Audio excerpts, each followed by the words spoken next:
At Diversey, we believe it is our mission to protect and care for people and their environment every day. Pioneering future-focused cleaning and hygiene solutions. Trust the experts to select the best hygiene technology matching your site's challenges and your sustainability vision. Diversey, your global partner for responsible hygiene solutions.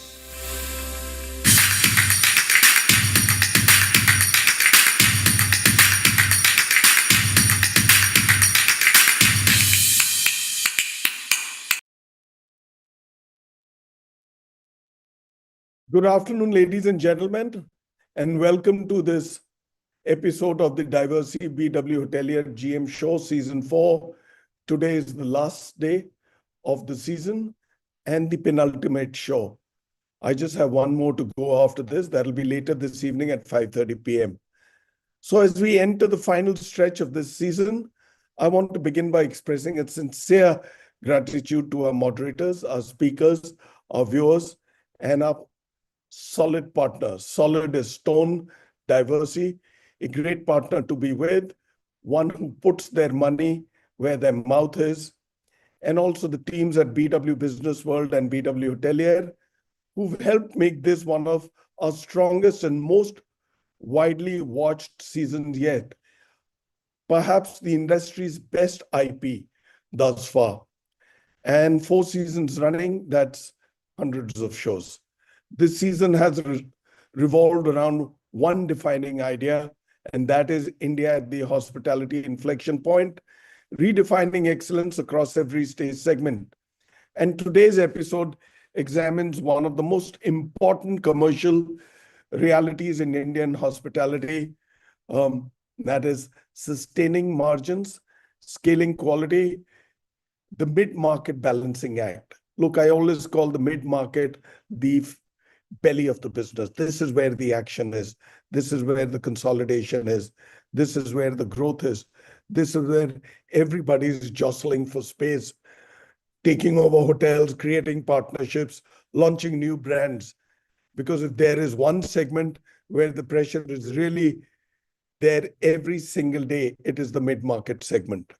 And these are all stars. This is where hotels must constantly balance rising guest expectations, tight cost structures, competitive pricing, quality consistency, and owner return pressures. The margin for error is narrow, but the opportunity is massive.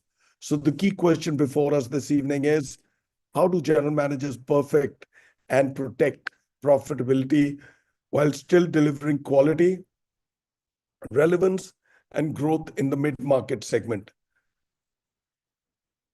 The mid-market segment is where operational discipline and commercial intelligence come together most sharply.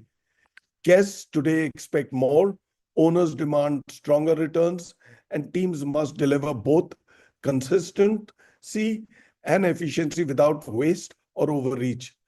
That balancing act is exactly what makes this segment so important and so fascinating.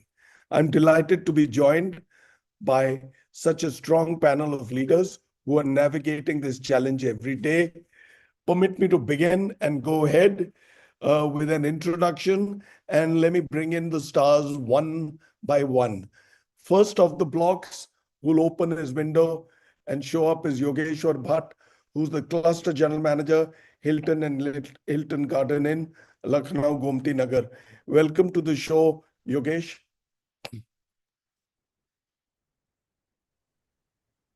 Hi, Bhuvanesh.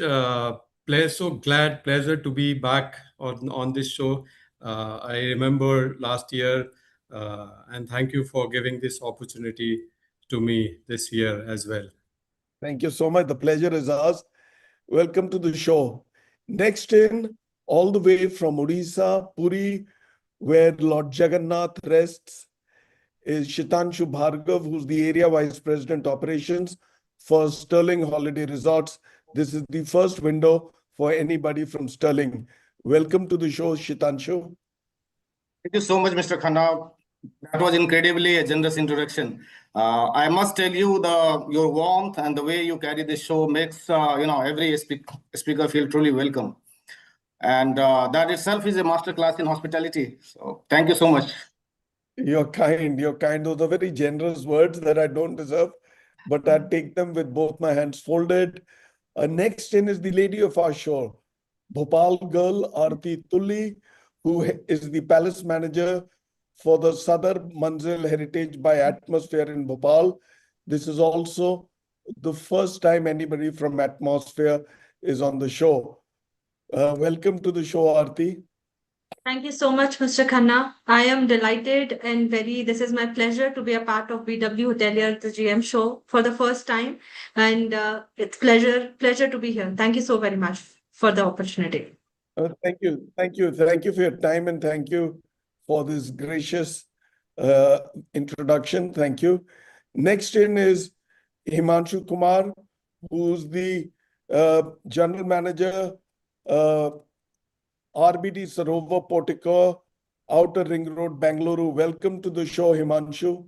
Thank you, Mr. Khanna. Thank you and BW Hotelier to giving this opportunity. It's my first time on your show, and honestly, I've been watching your show for a long time, and ever thought that will I be part of this? And today, I think it was one of a dream which has become true.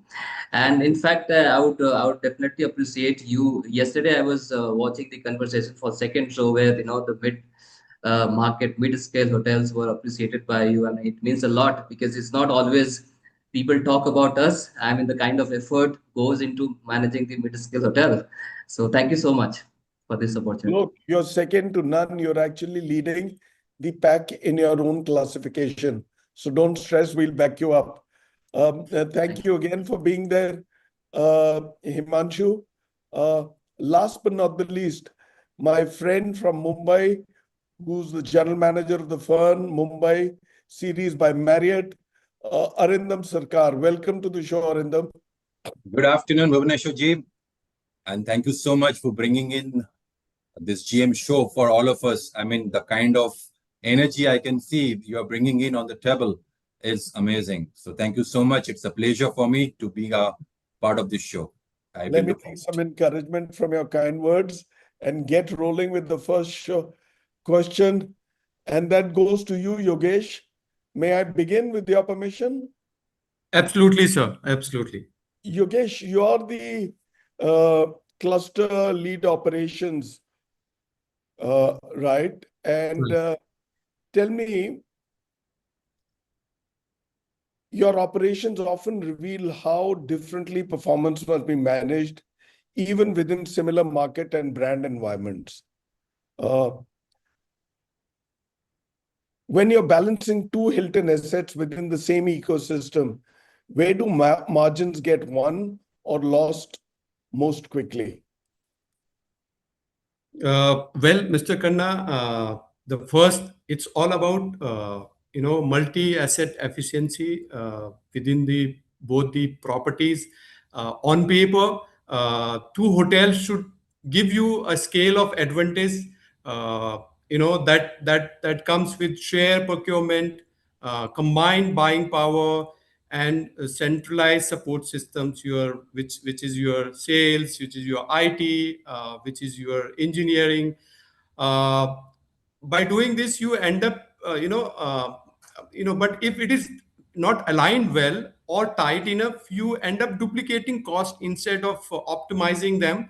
Uh, I mean, then why I feel that it leads to a cost leakage. And I always believe that big decisions doesn't give you that kind of advantage all the times, but small focus, small eye to details when you lead the multi-property, those gives you those advantages, retaining margins or cost efficiency in day-to-day operations. On the revenue sides, when you have two multi-assets, when you have two properties to take care. So let's say I have one mid-scale or one upscale or one budget and economy.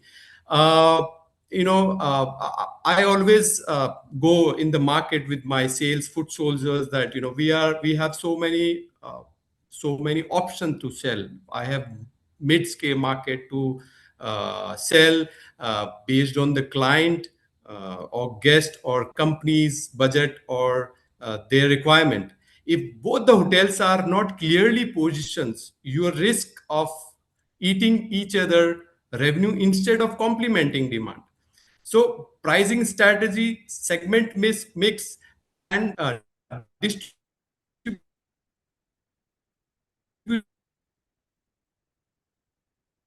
channels needs to be sharply well taken care, coordinated to maximize total cluster revenue. So making a cluster profitable, it's not just individual hotel performance, it's both the cluster which takes the benefit out of this. So having cluster in terms of common sales team, procurement team, IT team, engineering team, which means that it comes with the team's productivity, and that means to me and to entire team is like how you are multitasking. So let's say for me today, I'm at the lobby of a mid-scale hotel, and next day morning or maybe in the evening or afternoon, I'm taking care of guests who are upscale or budget hotels.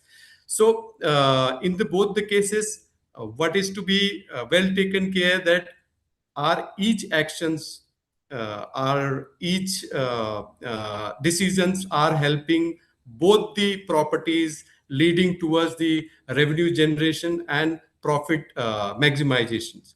So it is a daily thing. It's not that once we take a decision, a big decision for cluster, and it will reap you benefit throughout the month. It is daily basis. You have to tweak your decisions, not only in terms of monitoring ADR rates, also services which you offer. So in my view, team's productivity, energy efficiency are the two major things for any hotel, and thus the cluster to generate profit. And there, if you have a very little, or I mean, if you lose focus a bit, it can lead to a leakage of revenue. That's what is my thought, Mr. Khanna, on your questions. So tell me, how do you split your time between both the assets, and given that both are different classifications? So, well, this is very interesting question, and it is like in this case, I think the entire cluster setup, entire cluster team, along with me, has to be absolutely agile. They needs to be on their toes. The good thing about this cluster where I am, that it's interconnected. Like I can go from one floor to another floor of the same of the cluster and reach to the any destination in the cluster. Well, but at the back of my mind, in the cluster, it always runs that which cluster, which hotel needs some more support when it comes to business, volume of business. And mostly I have seen that the most footfall is on the mid scale, where the where the turnaround of the guest is quite heavy. I need to be there. So tell me, do you also shuffle your staff between both the hotels, or they stay fixed in each? So, well, this is again a very interesting question, and this is something where I will do in future, and I'm doing it lot of research and experiment.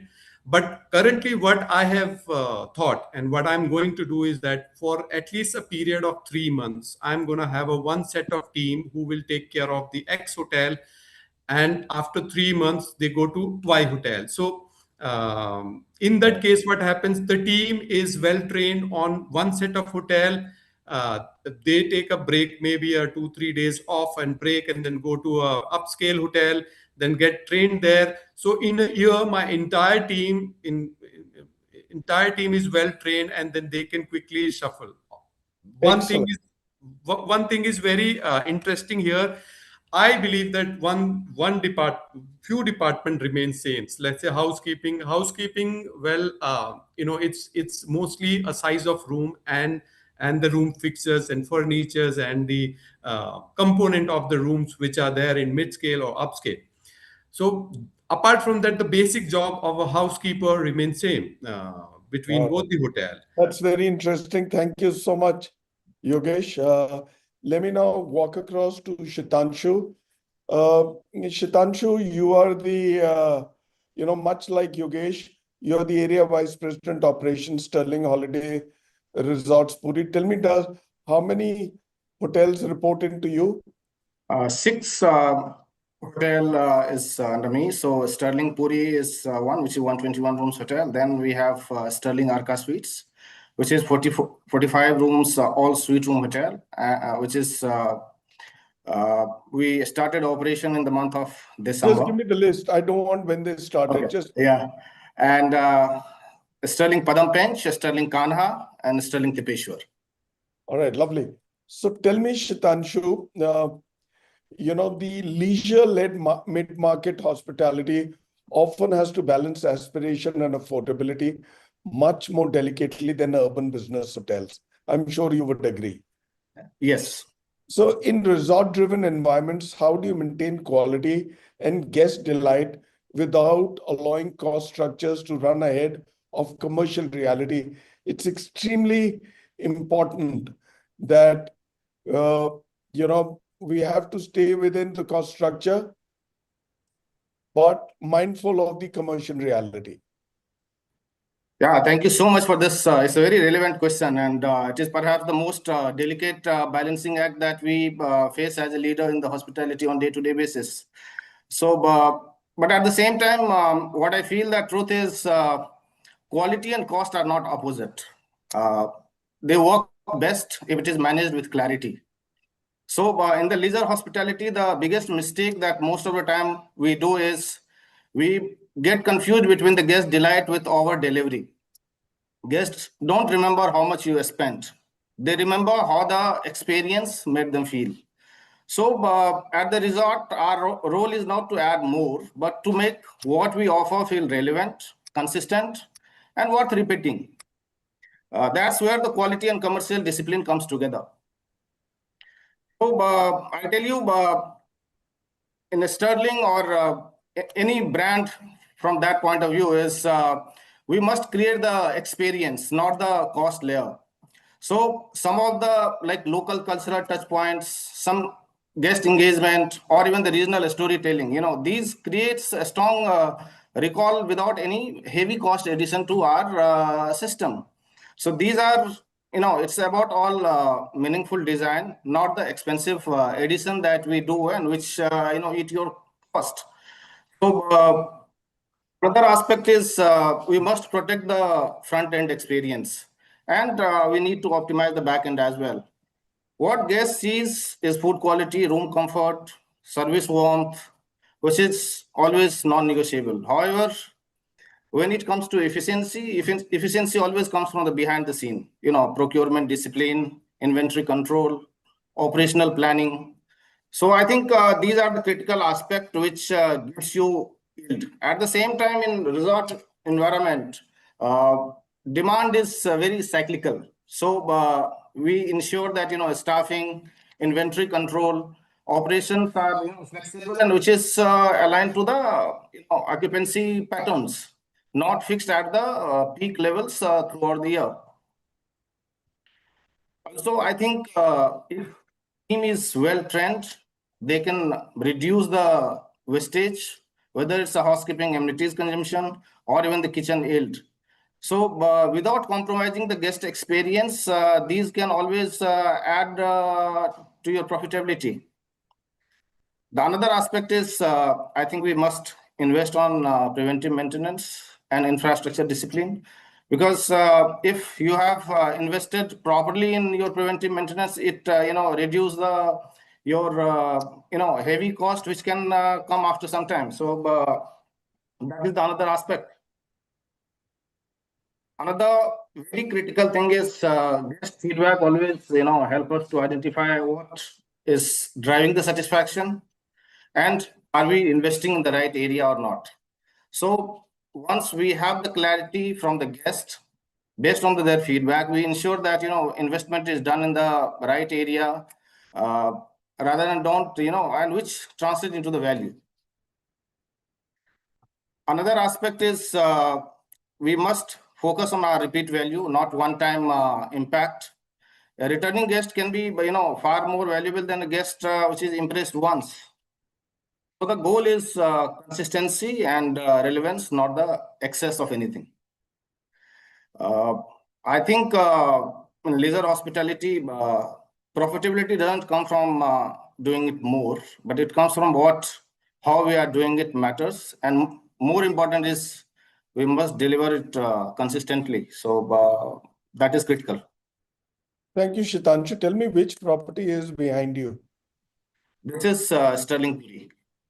All right, that's beautiful. Is that tented?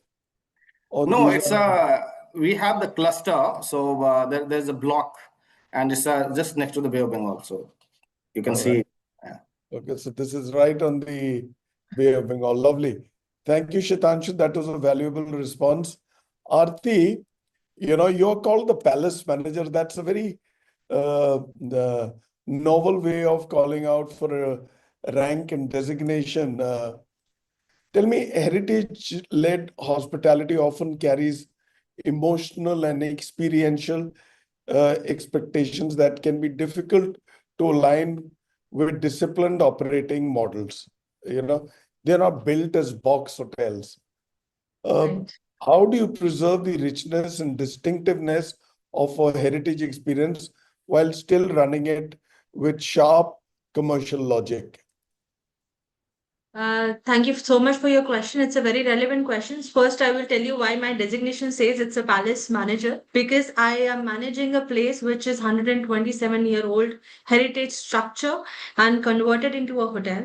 Very nice, beautifully designed. Because of its heritage in nature, everything here is based on the heritage aspect. In fact, we are also following this city is Begum's ruled city mostly, and that's how our service design is also female service design, wherein more than 85% of our staff is females. And here am I heading the place as well. Upon to your question, especially in the context of heritage hospitality, where expectations are deeply emotional and experiential. For us, the approach is about striking the balance between authenticity and commercial discipline. At Sadar Manzil, we don't see heritage and profitability as a conflicting. They actually complement each other when curated thoughtfully. The key differentiator for us is our female design service design, as I've mentioned, which brings a sense of warmth, grace, and personalized attention to that align beautifully with our heritage narrative of the property. It also enhances the guest experience, so while also creating a distinct brand identity in the market. We focus strongly on experience curated rather than heavy capital investment. Every element like architecture, storytelling, service rituals is designed to deliver authenticity without unnecessarily cost escalations.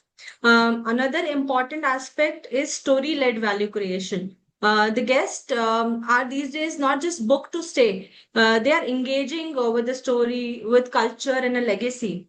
This allows us to build a premium perspective even within a mid-market positioning.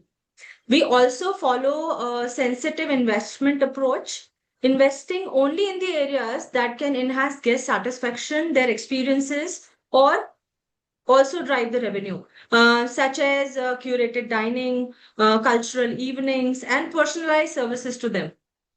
At the same time, behind the scenes, we maintain strong operational discipline with efficient staffing. We are not overstaffed. We have limited staff so that every guest is also engaged with people, and every guest knows our staff's name. So the human touch is also in place, wherein we are also focusing on cost control and revenue management practices. In essence, our focus is to ensure that heritage is preserved, elevated, and monetized intelligently while creating a unique and differentiated guest experiences. Tell me a bit about your property. I know about the age of the asset. How many number of keys? So it's 22 rooms only. All rooms are suite category rooms, all beautifully designed and aligned, concept and experience based. Due to heritage in nature, the sizes are different. We have intacted and they have not touched anything in the building, have curated and created in such a way that we have not touched the building and maintaining it as an heritage as it is. And what about the F&B? How many outlets? So we have actually two outlets. We have one which is a bar section called our Madhushala, and we have an all-day dining restaurant, a pure vegetarian restaurant which is 108 covers at the same time. We have a beautifully designed courtyard you can see at the back, at my back, wherein we also do banqueting, intimate gatherings, beautifully done as a destination wedding. Also, when you book, it is amazing without any kind of a decoration. It's beautifully designed that gives you a palace feel. Sadar Manzil is vegetarian, but you serve Yes. alcohol. Yes. I'm sure the Begum must be turning in her grave. All right. Okay, lovely. Good to get your response. And what a beautiful property this is. It is very beautiful. Yes. Thank you. Thank you so much, Aarti. Himanshu, you're the next one in. Sir. You are the one person who's in an urban setting. So tell me, urban business hotels are often expected to remain sharp, fast, and highly competitive while absorbing continuous market pressure.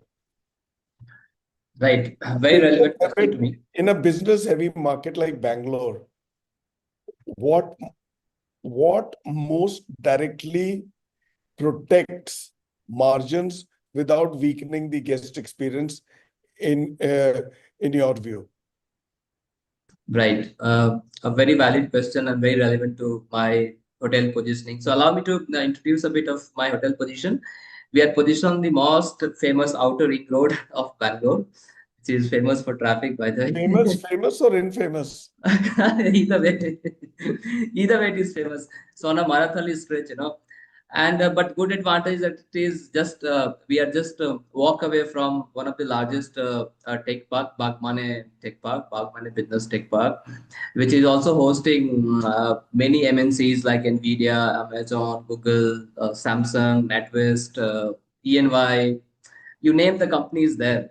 So and such is the setting that all the brands are like within 5-6 kilometer big with a bigger inventory. So of my size, 85 keys, in a market competitive as Bangalore, it's not about demand. It's what separates good hotel from a great ones.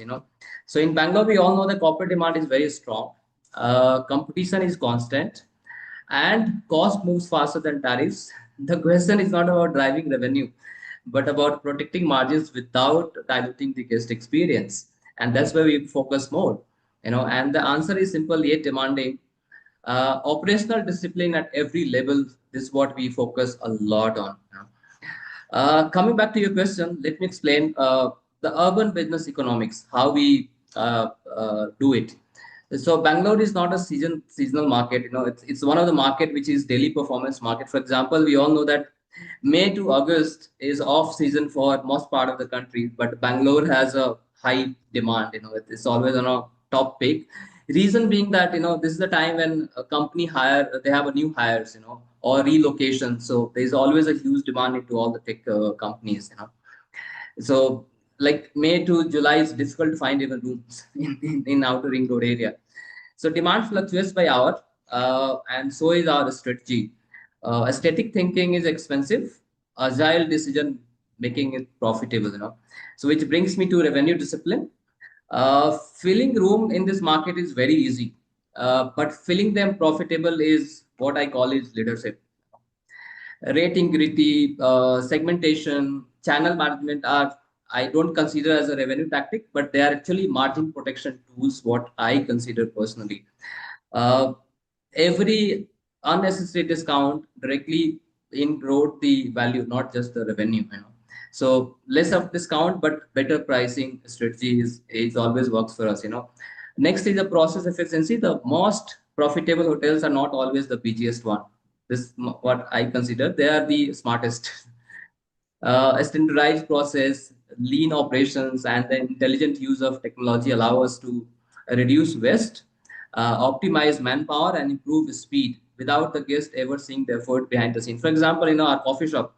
So here, everybody like between 8:30 to 9:30 is a heavy traffic. Like 90% guest comes for the breakfast, and such is our setting that the moment you enter in the restaurant in our coffee shop, you start with tea and coffee and the morning bakeries.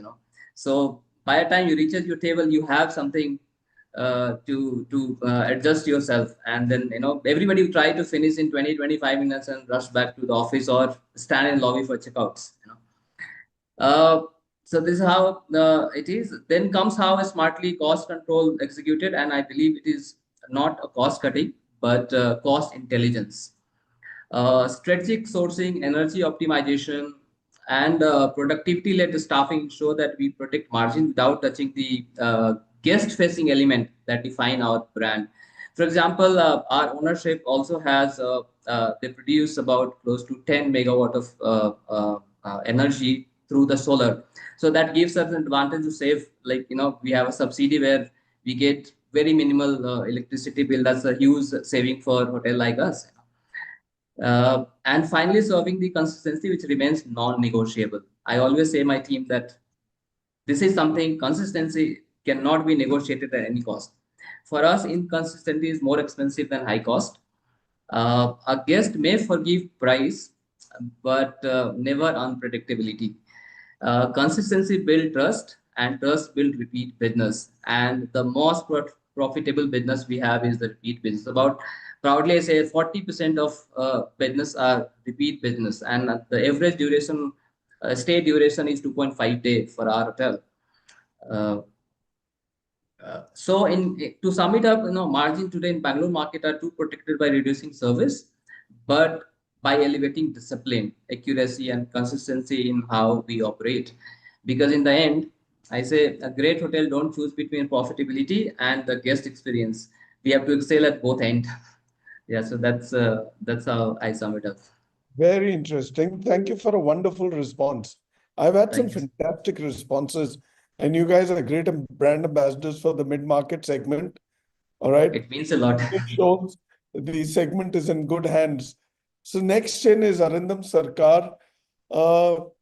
Arindam, sustainability and efficiency are no longer separate conversations. And I'm sure you followed the last 4 questions. Correct. Then Sir. Yeah. increasingly, they are becoming one and the same. For you, how important is sustainable operating discipline today in actually protecting mid-market profitability? Because I'm a miser when it comes to handling sustainability in my life and at my home or my place of work. I am the ultimate level of recycling and conservation. So I essentially tell people for sustainability and conservation, you have to be a miser. Correct, sir. I mean, you have hit it on the defining shift in modern hospitality. The industry is moving away from seeing sustainability as a green tax or PR checkbox. I mean, we all are realizing it is actually the ultimate operational discipline, as we know. And when we strip it down, waste is the enemy for both planet and the P&L both.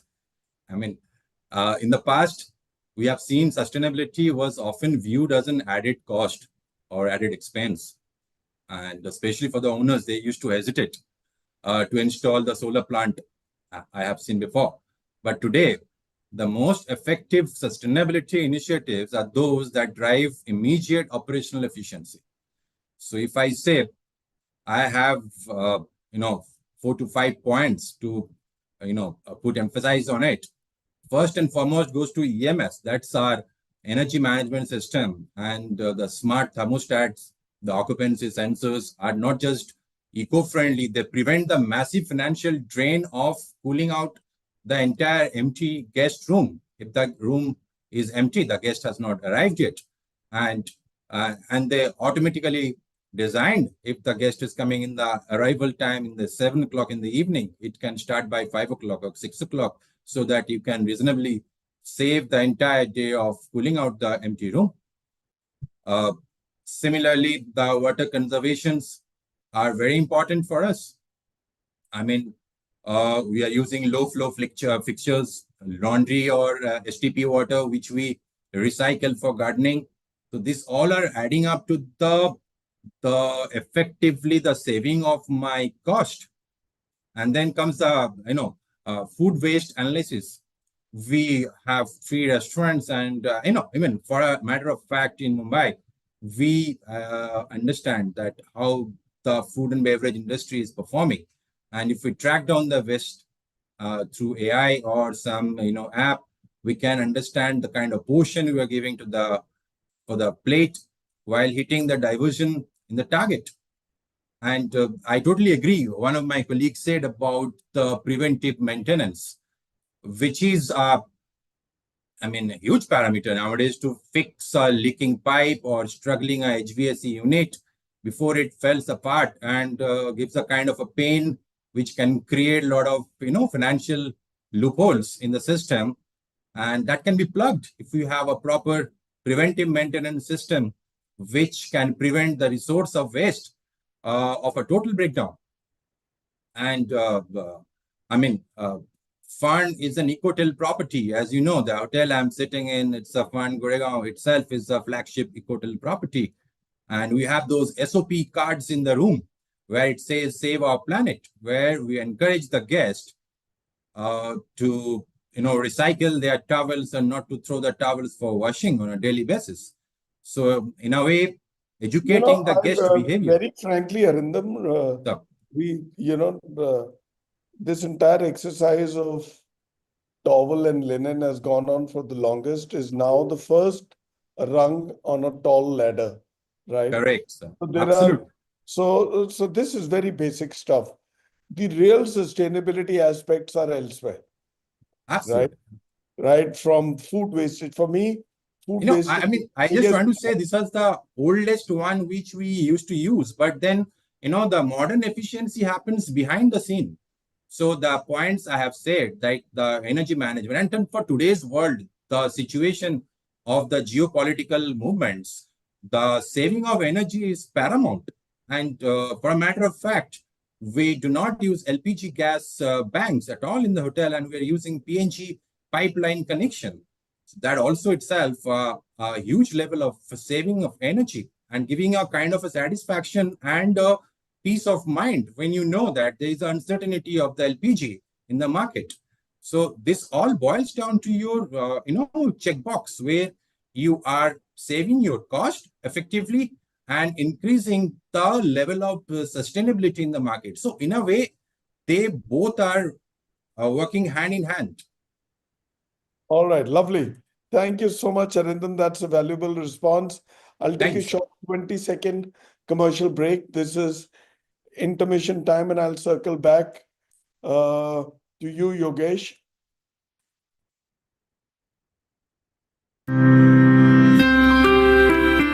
At Diversi, we believe it is our mission to protect and care for people and their environment every day. Pioneering future-focused cleaning and hygiene solutions. Trust the experts to select the best hygiene technology matching your site's challenges and your sustainability vision. Diversi, your global partner for responsible hygiene solutions. So before I begin with the next question, I also want to flag here that the IHA, Mudit, the BW Hotelier Indian Hospitality Summit and Awards, the IHA as we call it, the 10th IHA is due on Thursday and Friday, 24th and 25th of September 2025. Register yourself, block your dates. It's 2 full days of serious hard-nosed action. And then the softer evenings, which are the first day is the leadership dinner, strictly by invite. And then the second day is the awards night. Block your time. We are coming. And we keep raising the bar, like I always say. It is going to be cutting edge. So block your time. And also tomorrow, we will have the Hilton show. All right, so watch as I talk to Alan Watts, who's the President Asia Pacific for Hilton, and Zubin Saxena, who's the Senior Vice President and Regional Head South Asia for Hilton. The show is called Hilton's India Moment, Strategy, Scale, and the Road Ahead. It's a classic show. I shot with them and we'll be airing it tomorrow. So be there as I talk to them. Lovely. Okay, next. Yogesh, may I begin with you now? Let's begin the second round. Yes, sir. Yogesh, tell me, in a competitive branded market, the strongest hotels often protect margins not by cutting visibly, but by operating more intelligently behind the scenes. The question for you is, what is one operating discipline every mid-market general manager must master today to protect both quality and profitability? You know, you may be a mid-market hotel, but the experience that you have to pitch and give is that of a luxury. Well, Mr. Khanna, thank you for asking this question, but I feel that this is one of the toughest questions because there cannot be just one, operating discipline to generate the margin or to protect the profitability. Where, I mean, in mid-market space, margins are they aren't protected on a monthly basis in monthly reviews. They are protected in daily in our daily operations. As a GM, I must have, or every GM must have, a sharp grip on daily numbers. Uh, if it comes to be it occupancy, ADR, flow through, food cost, energy units, consumption, payroll productivity when it comes to cluster setup. So, that's why I said there cannot be just one area where you just say that I control this and the entire profitability is managed. Uh, I mean, it's all about reading between the line, understanding what is driving these numbers, and acting sharply and immediately on that. So sometimes it may be the occupancy driven market. Sometimes we need to go to ADR route. Sometimes it is volume routes. So that depends how you pull those strings. At the same time, the cost discipline should never be visible to any of our guests, because that's none. They pay for the world class, top notch experience, be it a room, be it a food, or every service in the hotel. You don't cut the corner. As a hospitality professional, I think I do remember Mr. Oberoy's quote that don't cut the cost, just cut the waste. That's very simple, one liner sentence. I do remember from my beginner days in the hospitality till today, and I do follow that. As be it a mid market, up market, or economy or budget segment, never focus on cutting the cost. It's just cutting the waste, be it a waste of anything: energy, water, food, every consumable items used in the hotel. um, you cutting the cost doesn't mean that you compromise on the linen quality or breakfast experience or breakfast offering. The service warmth, I mean, that is why we say hotel is home away home. I mean, if there is no warmth, obviously this becomes just a four walls you're selling for a night, and then there's no experience. Instead, we optimize on behind the scene, which is for me is a smart, very very smart rostering when it comes to cluster. Very tighter procurement and very disciplined procurement. When you have these procurement is starting of everything, be it a profitability, quality, or cost optimization. Energy efficiency, my colleague said here about green energy, reducing food waste, water waste, and all these things. Yes, you said they are all passe, all gone thing, but yes, I do know that the energy efficiency and especially adopting to green energy is still as I can say that whatever I know, I mean, we are still far behind. We are moving forward, and I'm happy to say that our hotels are green energy hotel. The one important thing is very important thing, not only with regards to clustering, but as a whole, menu planning and engineering. Obviously, when you have two hotels as a cluster, and it is you have probably have one kitchen catering to two hotels, or maybe you can one chef making a two different menu. How you align your menu planning and menu engineering to cut the waste, to have the that efficiency. Tell me, how far are you? How far apart are you? Just adjoining, like the buildings are joining in between. Oh, they're just adjoining. Yes, sir. So you can walk from one to the other? Yes, sir. All From the right. back of the corridor, we can walk to one to the other. All right. So, Okay. so this also needs, Mr. Khanna, I'm sure my fellow colleagues on the panel would agree that strong team accountability. When I say team, for me, my HOD and obviously the line staff, everyone, but especially strong team accountability is required to drive the profit in mid market or any kind of hotels, setup. Every department heads, they should think like an owner. I mean, Oh, I couldn't agree with you more. Thank you so much. Now, Yogesh, now let me just talk you up, Shitanshu. You're there in Odisha and you had a reasonable portfolio, Shitanshu. The modern guest often doesn't judge value by luxury markers alone, but by whether the experience feels worth repeating. And that is extremely critical. The comeback guests are the real endorsement of your services and the experience that you provide. Tell me, what makes a mid-market leisure experience feel premium enough to justify rate without drifting into uneconomic territory? Yeah, what a fantastic question. And honestly, I think this is where the real art of hospitality lives. In a mid-market leisure resort, the challenge is very real on daily basis. You are dealing with the fluctuating demand, tight pricing, guests who want a memorable experience without necessarily paying a luxury price. So the question is not how to add more, but how to make what you offer feel worth the price.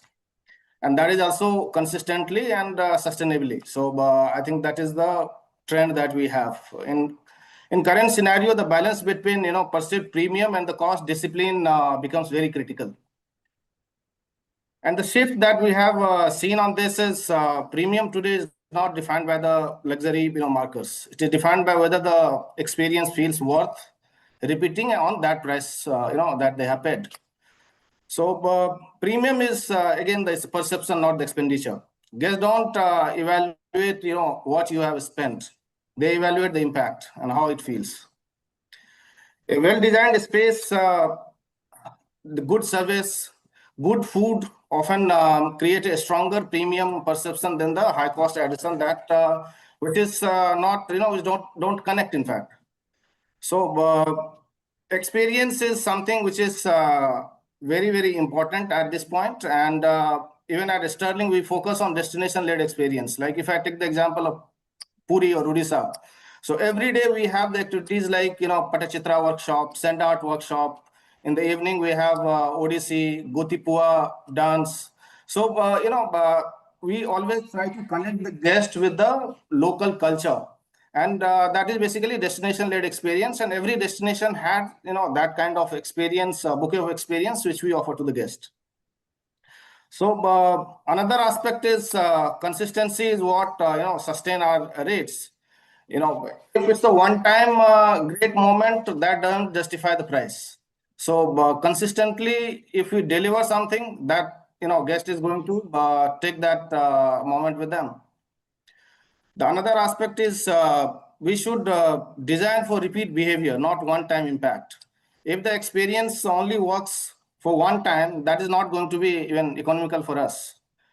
A returning guest is, they improve the lifetime value without increasing your cost. So this is where the profitability comes from. Even if I take the example of this particular resort, 80% of our wedding business that comes is from the repeat customer base.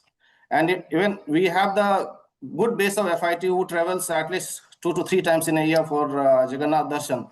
So our repeat customer base is very, very strong because of these experience which is added at the resort level. The another, I think, equally important aspect is we must know that what we should not do. Sometimes, over design, the over amenitization, and chasing luxury market often increase the cost without improving the perception. So these are some of the important aspect which we take it together. Another one of the biggest aspect is a well-trained and empowered team can elevate the experience far more than the your expensive infrastructure. This is so interesting that the entire act of managing the mid-market hotel segment is so refined and clearly defined. Tell me, is your resort also vegetarian, being near or no? No, we serve both, means veg and non-veg both. All right, lovely. Including liquor. Oh, including liquor. क्या बात है, Shitanshu. All right, वो बेचारी आरती मारी गई. वो liquor तो सर्व करती है, बेचारी खिला नहीं सकती. Though, by the way, I'm a vegetarian, so yeah. All right. Thank you, Shitanshu. That was very valuable. Aarti, I'm back to you. So I'm back, with you. I keep sticking to that heritage part because you had such a old asset. So tell me, in heritage and experiential hospitality, emotional recall can often be stronger than material success. Because there's a lot of emotion attached, material excess. Tell me, what kind of guest experience investments actually create long-term value, and which ones often look attractive but don't pay back? Thank you for the question again. It's a very great question, because in heritage hospitality, not every investment translates into value, and the difference lies in understanding what truly stays with the guest. What truly pays back is personalization, the storytelling, curated experiences, and especially our female service design. If you talk about particularly my palace, these creates an emotional connection that guest remembers and return for. We have also seen strong returns from experience-led elements, such as heritage walk, which we have created within our premises. We have every corner about story to tell. Curated design, dining, we serve unique dining. We create a unique dining experiences for people in all the corners of the property, and make them make their stay, make their experience memorable, and which they take back, and obviously they come back. The intimate cultural evenings which we create for them. So these are not necessarily capital intensive, but they significantly enhance the guest satisfaction, reviews, and their repeat visits, which is the real ROI of our segment. For us, it's also about smart and selective investments, focusing on what enhances guest experiences and or strengthen the brand story. Every investment is evaluated through the lens of return on experience, not just financial return. Ultimately, long-term value comes from creating memorable, authentic experiences that guests talk about and return for, rather than over trending on physical elements that don't add meaningful differentiation. To end with, I would say in heritage hospitality, guest remembers how you made them feel, not how you spent on the elements, which is unnecessary. So tell me, where were you before this? I was with ITC, one of the ITC property, In Nursaba, which is Madhya in Bhopal. Pradesh? So in Madhya Pradesh, in Bhopal only. So I've worked with different segments. I was initially with the airlines and then moved to the hospitality sector around in Interesting. 2015. Very Yes. interesting. All right. Lovely. Uh, Himanshu, for your next question, let me come to you. Tell me, the more competitive the market, the easier it becomes for operators to chase occupancy at the cost of pricing discipline. How do you hold rate integrity in a crowded market, in a crowded business market, without becoming commercially rigid? Right, sir. I come from food and beverage background, but managing hotel, which is room driven, and it always gives me an additional. It empowers me to take crucial decisions at right time. So I'll say, to answer your question, in crowded business market like Bangalore, holding rate integrity is often misunderstood as being rigid. We are not. In reality, it's about being strategic, confident, and value driven. Now, let me start the yield discipline. Rate integrity doesn't mean saying no to business. It means saying yes to right business. And that's what we do. Every segment, every channel, every corporate account must justify its value. Occupancy without profitability is just activity, not a success. Second, the distinction between rate and value is very critical. Guests don't resist price, they resist poor value. So if experience, consistency, and delivery justify the rate, the conversation shifts from why so expensive to worth every rupee. And that's where true pricing power lies. And that's where the mid market is all about. It's to give great value to money. Third is the market positioning. I always say to my team that we cannot be everything to everyone. Need to have clarity in where we stand in the market, and that allows us to price with confidence. I always believe that those who dilute their positioning in pursuit of short-term occupancy often struggle to rebuild their rate credibility in future. And being competitive doesn't mean that being cheaper. It means being relevant. Understanding the comp set, demand pattern, and guest expectation allow you to move rates dynamically without reacting impulsively.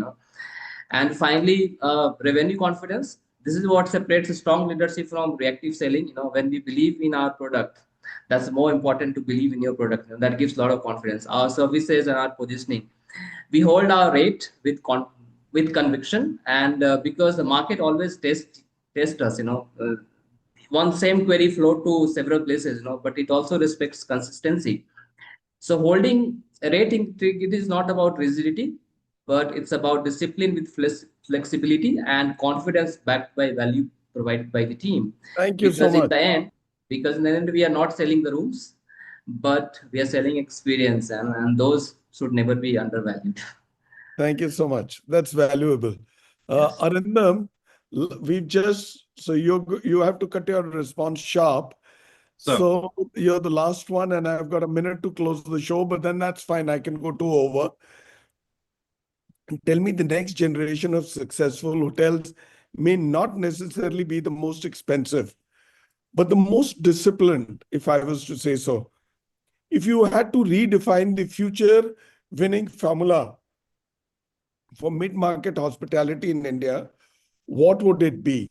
Be crisp, be short, be clear.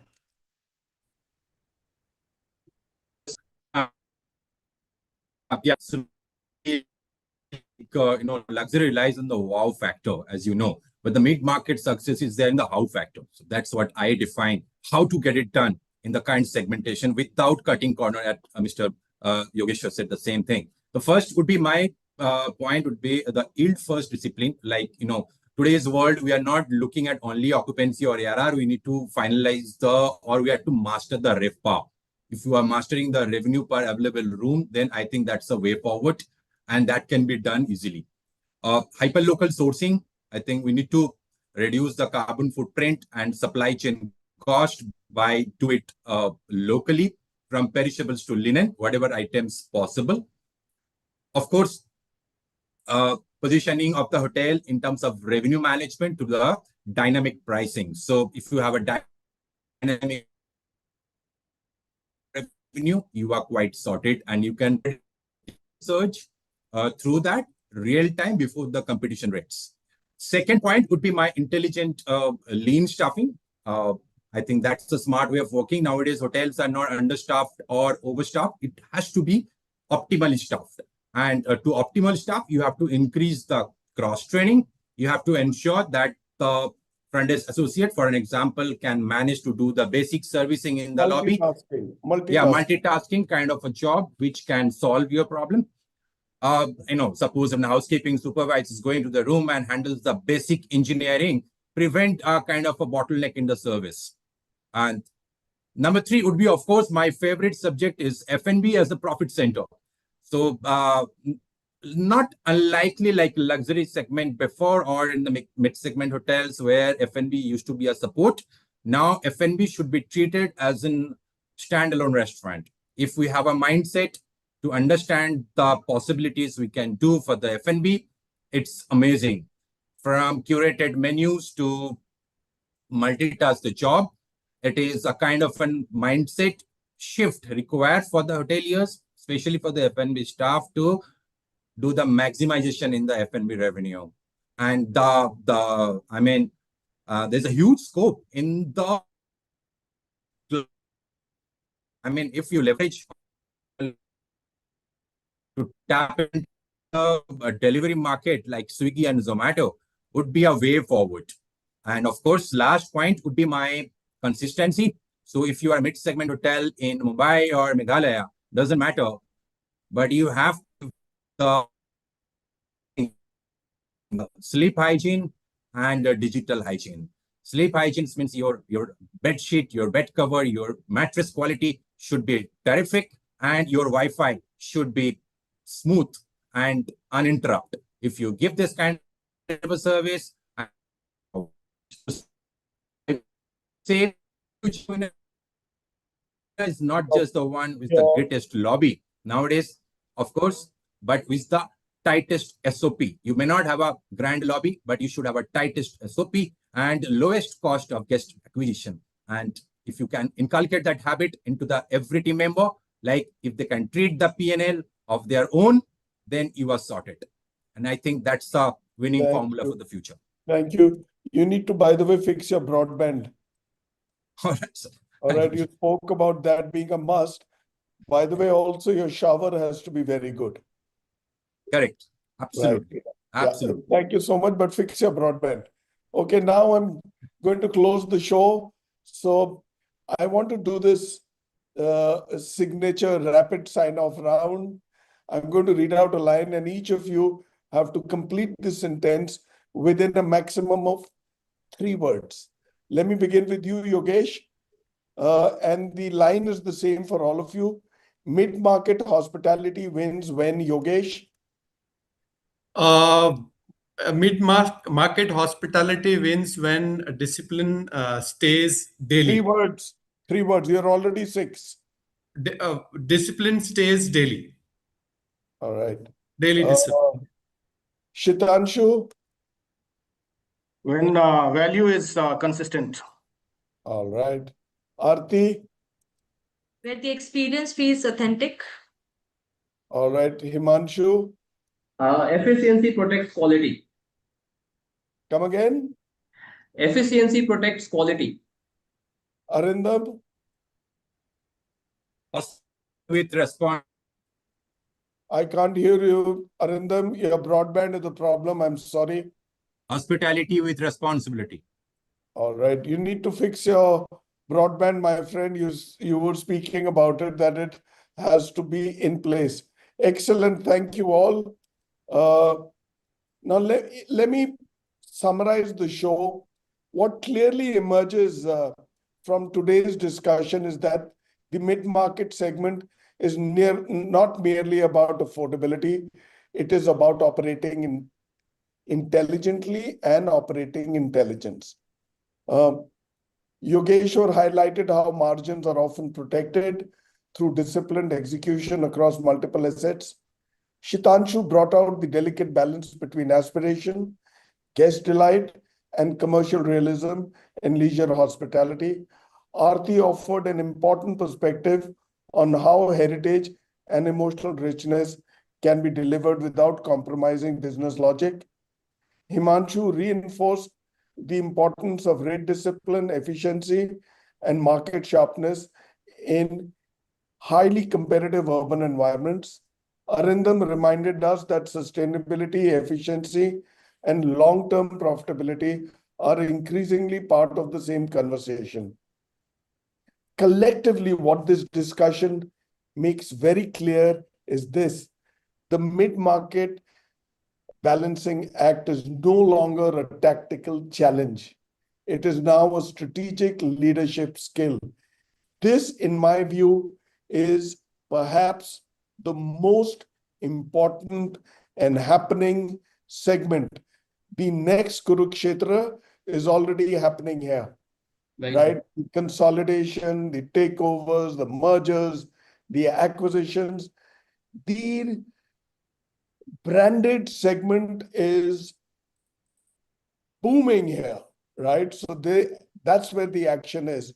Now, if I was to conclude the show, let me begin with a sincere gratitude to all five of you, my distinguished speakers, for a deeply practical and highly relevant discussion.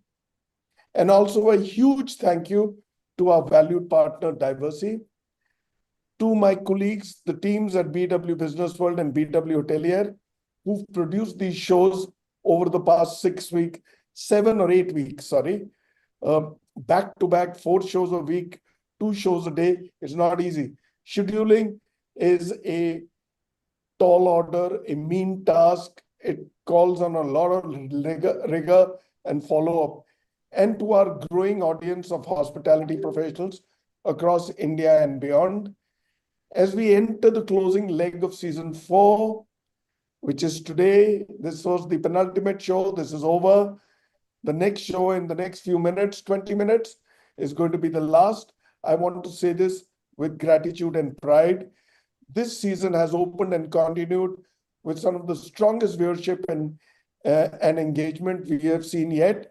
And that is because of the trust and participation of the industry. From business hotels to leisure hotels, from budget to luxury, from metros to emerging markets, and with our very, very special Sri Lanka episode last week, this season has reflected the true breadth, ambition, and evolution of hospitality in our region. I would request all our viewers and industry colleagues to continue sharing the links to these episodes across their company, brand, WhatsApp groups, teams, and networks. And do also visit the recordings of this session, past seasons, past sessions, and the entire GM show journey. At BW Hotelier, we remain true to our credo. We are a 24/7 medium that mirrors the hospitality industry itself.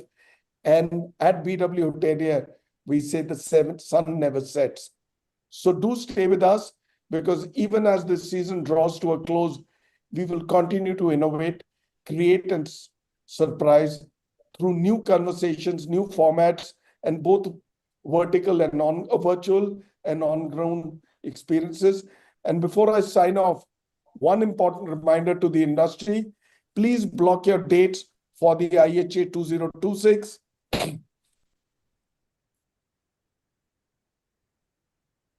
It's going to be on Thursday and Friday, September 24 and 25, 2026, at the JW Marriott New Delhi Aero City. 2 full days, one powerful industry gathering, and in under 2 months, the IHA 2026 nominations will open. So be ready, get set, and go. Watch out for the dates. Keep following us. Keep following us on our social media and our BW Hotelier online. Thank you once again for joining us. We look forward to welcoming you back at the next episode in under 20 minutes of the Diversity BW Hotelier GM show. And as we begin to sign off from this wonderful season, thank you for being part of season 4. And we look forward to seeing you back again in season 5 in 2027. Bye-bye. And my final signature sign off. In the mid-market, success doesn't come from spending more. It comes from balancing better. Thank you again. And the diversity video.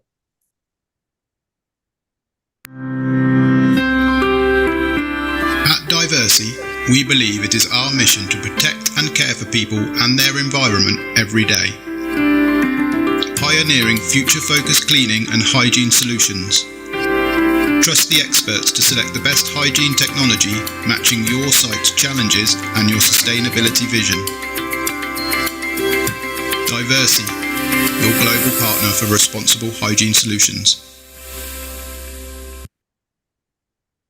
Now, let me begin by thanking the lady on the show. Aarti, thank you so much for being there. You're a great Thank brand you. ambassador for perhaps one of India's newest brand, right? Yes. After tasting success in the Maldives, you have 25 assets coming up in India. Absolutely. Thank you so Good very story. much. Pleasure is mine. This was a great platform, and the interaction was really fruitful and very much futuristic. Thank you so very much for this invitation. Thank you so much, Aarti. You're Thank you. kind. Thank you so much, Yogesh, Shitanshu, Arindam, and Himanshu. Thank you so much. Thank you so Thank much, you sir. for Thank you. Thank you, us. sir. Thank you so much. Thank Take you. care. God bless you and see you back soon. And look forward to seeing you at the IHA. Please See keep you in scrolling. Delhi. It's Absolutely.